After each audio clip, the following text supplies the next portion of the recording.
Endi tahoratdan so'ng aytilinadigan zikr. Buni yodlab olishingiz kerak bo'ladi.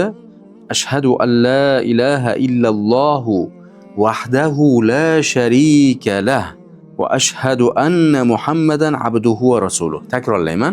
Ashhadu an la ilaha illalloh vahdahu la sharika lah va ashhadu anna Muhammadan abduhu va rasuluh.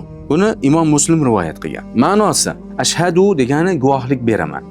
La ilaha illalloh vahdahu, yolg'iz Allohdan boshqa iloh yo'q ekanligiga, uni sherigi yo'qligiga guvohlik beraman. Va ashhadu anna Muhammadan, albatta Muhammad sallallohu alayhi va sallam abduhu, u zotni bandasi va rasuli ekanligiga guvohlik beraman. Buni o'zbekcha aytsangiz ham bo'ladi, arabchasini yodlab olsangiz yana ham yaxshiroq bo'ladi. Bu hadis Uqbat ibn Amir al-Juhani roziyallohu anhu dan rivoyat qilingan. Ma'nolarini hozir aytdik. Ashhadu degani guvohlik beraman, ya'ni uqirru bi qalbi nafiqan bi lisani degan. Tilim bilan nutq qilib, qalbim bilan iqror bo'laman. Chunki shahodat bu nutqdir va qalbdagi narsani xabar berish bo'ladi. Shahodat degan guvoh degani, guvoh ma'nosida. La ilaha illalloh degani la ma'buda haqqun, ay bi haqqin. Haq bilan ibodat yo'q, ya'ni ma'budlar bor, odamlar ko'p narsaga ibodat qiladi, lekin ular haqiqiy emas, botil ular. Qabrlarga borib ibodat qiladi, mana Hindistonlarda butlarga ibodat qiladi, ularni iloh deydi-da, Alloh deydi, iloh deydi, lekin ular haqiqiy iloh emas, botil.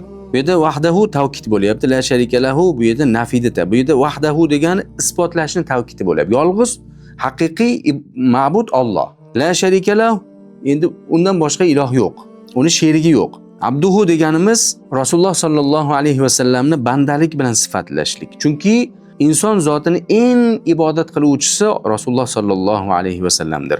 Haqiqiy ibodatni Rasululloh sallallohu alayhi va sallamchalik hech kim ko'rsatib bera olmagan. Va rasulihi degani bu Rasululloh sallallohu alayhi va sallamni elchilik bilan sifatlashlik. Hadisda oxirida kelar ekan, oxirida man qala hada zikr, kim bu zikrni aytsa 8 ta jannat eshiklari ochiladi.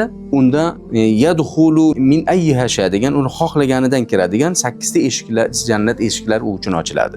Ya'ni siz uchun 8 ta jannat eshigini siz uchun ochiq bo'lishligi bu katta bir ne'mat. Shuning uchun ham Alloh o'zi nasib qilgan inson tahorat qiladi. Buni tahorat qilish ham bizga oson tuyulgan bilan ko'pchilikka qiyin. Shuning uchun ham tahoratdan keyin shu zikrni qo'ymang.